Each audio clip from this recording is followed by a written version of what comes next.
Bismillahirrahmanirrahim. Assalamualaikum warahmatullahi wabarakatuh. Alhamdulillah, nahmaduhu wa nasta'inuhu wa nastaghfiruh wa na'udzu billahi min shururi anfusina wa min sayyiati a'malina. May yahdihillahu fala mudilla lahu wa may yudlil fala hadiya lahu. Asyhadu an la ilaha illallah wahdahu la syarika lahu wa asyhadu anna Muhammadan abduhu wa rasuluhu la nabiyya ba'da. Allahumma shalli ala sayyidina Muhammad wa ala ali sayyidina Muhammad. Rabbi israh li sadri wa yassir li amri wa hlul 'uqdatam min lisani yafqahu qawli, amma ba'd. Alhamdulillah, para dewan guru dan juga anak santri yang dirahmati Allah. Pagi hari ini kita mulai kajian kita sebagai kajian tambahan sebelum kita belajar di Pondok Pesantren Al Jawahir ini. Kita bahas berkaitan dengan kecantikan. Karena ini pesantren putri, kita bahas di sini adalah kecantikan, mitos dan realitanya sebagai mana. Jadi sebagai pengantar, pada beberapa tahun lalu setelah adanya kontes kecantikan, si pemenang kontes ini mengatakan tentang kecantikan. Si pemenang kontes ini menyatakan, saya berharap akan dapat menjadi gambaran tentang perempuan yang baik. Saya merasa sangat terhormat menjadi Miss World. Jadi menjadi putri dunia. Saya pikir mendapatkan kedudukan sebagai Miss World ini merupakan suatu yang amat baik, dan saya berharap akan dapat membuat suatu perbedaan. Jadi si pemenang kontes kecantikan ini merasa bahwa pada saat dia menang menjadi orang yang paling cantik di dunia itu, dia menjadi perempuan yang baik. Nah, jadi perempuan-perempuan di dunia ini kadang begitu. Jadi orang yang baik itu adalah orang yang cantik, ya kan? Di negeri-negeri Muslim ataupun di negeri-negeri non Muslim. Nah, jadi pada saat seperti itu,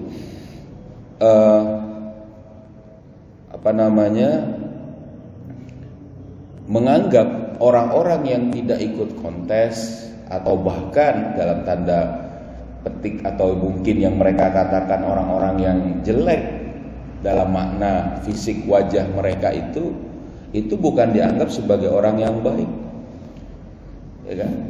Jadi dianggap orang yang baik itu adalah perempuan yang baik itu adalah perempuan yang cantik. Insyaallah ini luar biasa berat dan ya kacau sebenarnya. Tapi ini anggapan gitu. Makanya banyak kondisi-kondisi tadi, konsep-konsep kecantikan tadi masuk dalam benak kaum muslimin. Berlomba-lombalah kemudian anak-anak kaum muslimin itu membeli alat-alat kecantikan, ya kan? Bahkan berlomba-lomba untuk kemudian menjadi dalam tanda kutip apa yang mereka maksud wanita cantik tadi. Nah, ini sebenarnya pengantarnya. Nah, jadi sebenarnya pada saat seseorang itu mengungkapkan jati dirinya dalam bentuk fisik wajah dan kecantikannya itu sebenarnya adalah kondisi di mana itulah seorang perempuan tadi memberikan gambaran tentang jati dirinya. Ya, kalau dia menganggap bahwa misalnya kecantikan itu hanya batas seperti itu sebenarnya, ya kan? Mereka membuat ukuran kecantikan itu hanya batas-batas yang kemudian dia tampakkan. Nah, bahkan dalam satu buku dijelaskan dalam The Beauty Myth, jadi mitos kecantikan ini dikatakan bahwa Sifat-sifat yang dianggap sebagai ukuran kecantikan pada satu zaman tertentu sesungguhnya hanya merupakan simbol-simbol perilaku perempuan yang diinginkan pada masa itu. Mitos kecantikan yang dijadikan patokan oleh masyarakat sebenarnya menentukan perilaku yang diinginkan masyarakat dari seorang perempuan, bukan sekedar penampilannya. Nah, jadi ternyata pada saat seorang perempuan itu kemudian menampakkan wajah cantiknya atau ingin menjadi standar cantiknya, setiap zaman itu beda. Zaman dulu orang yang dianggap cantik itu begini bentuknya. Zaman sekarang udah begini lagi bentuknya. Zaman makin belakangan makin begini bentuknya. Kalau dulu mungkin ya bentuknya kalau dalam gambarannya itu dengan bentuk badan seperti ini. Kemudian dengan bentuk muka seperti ini. Kemudian terakhir dengan bentuk kulit seperti ini misalnya. Kulit yang putih kayak Korea dan sebagainya. Itu adalah kondisi di mana ternyata perubahan ukuran kecantikan di masyarakat itu berubah. Ya. Lah kalau berubah gitu, apakah betul ada yang kemudian bisa distandarkan? Kalau udah berubah nggak bisa standar. Gitu. Nah, di saat yang sama berubahnya itu berdasarkan apa? Bukan berdasarkan dari diri si perempuan tadi, tapi berdasarkan dari keinginan masyarakat. Coba, kan berantakan, kacau. Kalau masyarakat didominasi oleh oleh orang-orang yang putih-putih, mereka akan bilang bahwa yang cantik itu yang putih. Kasihan yang kemudian secara kodok dia misalnya lahir dalam keadaan hitam, jadi saya nggak cantik kah? Misal gitu. Masyarakat berikutnya kemudian lahir dengan banyaknya orang-orang yang berkulit hitam atau didominasi kulit hitam, mereka akan bilang yang cantik itu yang berkulit hitam. Yang berkulit putih, apakah sekarang saya jadi tidak cantik? Artinya jadi berubah. Coba, kalau standar itu berubah bisa nggak? Misalnya contoh kita mau bikin satu ukuran. Ukuran itu dengan meteran. Meteran itu 1 meter. Diukur, ada standar yang nggak berubah. Tapi ternyata ukuran 1 meter itu berubah-ubah. Sudah dipotong, ya kan? Pas dipasang, tadi 1 meter segini. Misalnya ini 80 cm ini satu ubin ini. Ternyata pada saat mau dipasang nggak 80 cm, inilah 1 meternya. Gimana coba? Nggak masuk itu pintu, nggak masuk jendela, nggak masuk itu payu dan sebagainya. Jadi standar yang kemudian dilakukan pun ini berubah-ubah. Lalu kemudian pertanyaannya, lantas seperti apa sebenarnya jati diri yang menjadi landasan citra perempuan dari masyarakat barat tadi, ya kan? Dari masyarakat sekuler barat tadi. Jadi sebenarnya bagaimana citra dirinya itu, jati diri yang kemudian bagi perempuan itu. Nah, ternyata ya kan, jati diri perempuan sekuler barat itu dibangun atas dasar pemikiran bahwa kaum perempuan harus bebas menentukan segala aspek kehidupannya menurut jalan pikirannya dan keinginannya sendiri. Jadi ternyata standar mereka untuk menjadi penampakan jati diri itu adalah kebebasan. Jadi gini maksudnya. Ada perempuan, dia merasa bahwa cantiknya dia itu dengan membuat telinganya misalnya berlubang besar.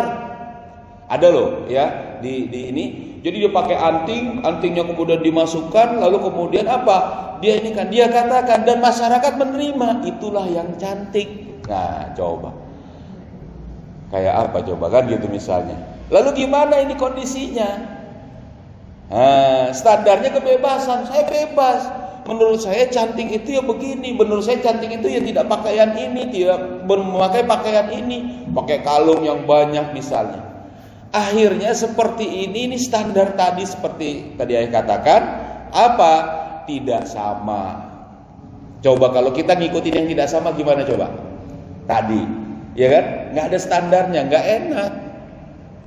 Gitu ya. Nah, Jadi kebebasan tadi berdasarkan keinginannya. Bahkan bukan keinginan orang lain saja, tapi keinginan dirinya sendiri. Jadi semaunya. Saya maunya cantik ya terserah saya. Mau pakai menor-menoran, mau pakai enggak menoran, mau pakai apa, inilah cantik saya. Mau pakai tato-tato, mau pakai apa semua. Bisa jadi itu menurut dia jadi cantik. Semaunya dia, akhirnya kacau. Itu sebenarnya begitu. Nah, jadi mulai dari penampilannya, etika busananya, ya, bentuk pergaulannya dengan laki-laki, serta peran yang dilakukan dalam keluarga dan masyarakat. Singkat kata, jati diri itu dibangun atas pemikiran bahwa tidak boleh ada satu pihak pun yang menentukan citra atau gaya hidupnya atau memberikan batasan-batasan kepadanya. Bahkan tidak juga Allah Subhanahu wa taala penciptanya. Jadi terserah dia. Karena badan-badan dia, tubuh-tubuh dia otak-atik terserah dia. Walaupun itu ciptaan Allah. Yang tadinya misalnya cocok hidungnya dengan kondisi yang begini, yang biasa, yang tidak mancung, dia mancungin. Yang kemudian sudah mancung, yang biasa dia pengen bolongin, dia bolongin. Nah, tadi telinganya yang sudah seperti ini, dia bisa begitu. Bahkan bisa juga dia poles, yang mungkin tadi kulitnya mungkin tidak putih, dia poles jadi putih. Yang mungkin kulitnya putih, dia jemur atau dia supaya jadi hitam. Artinya dia tidak menerima aturan, bahkan pemberian dari Allah. Kenapa? Karena standar cantik menurut mereka adalah pada saat dia bisa mengungkapkan jati dirinya secara bebas. Ini dalam masyarakat tadi, masyarakat barat, masyarakat dunia saat sekarang ini yang jauh dari Islam. Nah, jadi inilah yang ditunjukkan, jati diri yang ditunjukkan oleh masyarakat sekuler barat pada dunia. Manakala mereka menyebarluaskan citra perempuan barat ke seluruh muka bumi, inilah jati diri yang mereka terharapkan bakal dianut oleh setiap perempuan dunia. Tadi menurut dia yang namanya cantik itu yang tadi, Miss World tadi, yang langsing, yang putih, yang tinggi, yang kakinya misalnya ukurannya sekian panjangnya, badannya sekiannya, ya kan, ukuran dadanya, ukuran pantatnya, ukuran kepalanya bahkan. Nah, kalau kayak gini bagaimana? Padahal Allah menciptakan tadi kalau misalnya kita mau bahas, nanti kita bahas di situ. Berbeda-beda tiap manusia. Ya kan? Bahkan ini dia pengen supaya beginilah cantik. Wah, diiklankanlah dan sebagainya. Bahkan media massa memainkan peranan yang sangat penting dalam upaya meraih tujuan ini. Mulai dari industri musik, film yang mengekspor produk mereka ke negeri-negeri kaum muslim untuk mengagung-agungkan citra perempuan barat tadi, hingga iklan-iklan pakaian, ya, iklan pakaian, kosmetik dan aksesoris kecantikan di berbagai majalah dan papan-papan iklan yang bertebaran di jalan, di kota-kota, di negeri-negeri kaum muslimin. Dunia Arab bahkan juga ada bagaimana cantiknya menurut standar barat di dunia barat, di dunia Arab, di orang-orang Arab, di negeri-negeri kaum muslimin. Ya kan? Nah, fenomena adanya Miss World, ya kan, Ratu Kecantikan, Miss Universe dan sebagainya, itulah fenomena atau keadaan yang bisa membuat mereka memasarkan, menjajakan kampanye mereka tentang apa sih yang disebut dengan cantik itu. Nah, sementara itu, nah ini nih sedikit terakhir ya. Citra perempuan yang dibangun di atas landasan jati diri lainnya seperti Islam atau kaum muslimah yang menentukan bentuk penampilan dan gaya hidup mereka berdasarkan ketentuan Sang Khalik Allah Subhanahu wa taala, ya, bukan jalan pikirannya sendiri, dianggap sebagai suatu yang buruk. Jadi kalau kita itu kan dalam Islam yang namanya cantik itu berdasarkan apa yang ditentukan oleh Allah, ya kan? Adanya iman, ini dianggap buruk. Nah, ini nggak beres ini, ya. Ini dianggap buruk oleh mereka, bahkan terbelakang, bahkan menindas, mengekang kebebasan. Kok keluar harus pakai kerudung, kok keluar harus menutup aurat katanya. Ini gak bagaimana ini katanya. Nah, jadi kondisi ini kondisi yang dianggap dia pamerkan tentang kebebasan. Lalu dia hantam bagaimana orang Islam, wanita-wanita muslimah ya dalam memandang jati dirinya sesuai dengan perintah Allah dengan pandangan yang tadi mendiskreditkan, menghinakan mereka, masya Allah. Dan masyarakat ikut juga kadang, ya kan? Seolah-olah cantik-cantik tapi kok pakai kerudung, kadang gitu. Nggak kelihatan rambutnya, nggak kelihatan misalnya badannya gimana, nggak kelihatan, masya Allah. Padahal itu adalah bagian dari mengikuti syariat tentang masalah aurat ini. Nah, pandangan ini ya kan terungkap melalui pernyataan beberapa tokoh-tokoh mereka, tokoh-tokoh Barat. Ya tentu mereka kemudian menganggap bagaimana pakaian muslimah yang ada sekarang ini sesuatu yang kemudian tidak layak. Kata mereka, ya, salah satu tokoh, saya kira tidak ada hal lain yang dapat menggambarkan penindasan terhadap kaum perempuan dengan lebih baik daripada burka atau pakaian muslimah di Afghanistan, maksudnya itu. Sementara itu, jadi begitu mereka bilang, pakai jilbab, pakai kerudung, pakai burka, pakai cadar dan sebagainya itu dianggap penindasan kepada perempuan. Ini dipamerkan, artinya disebarluaskan.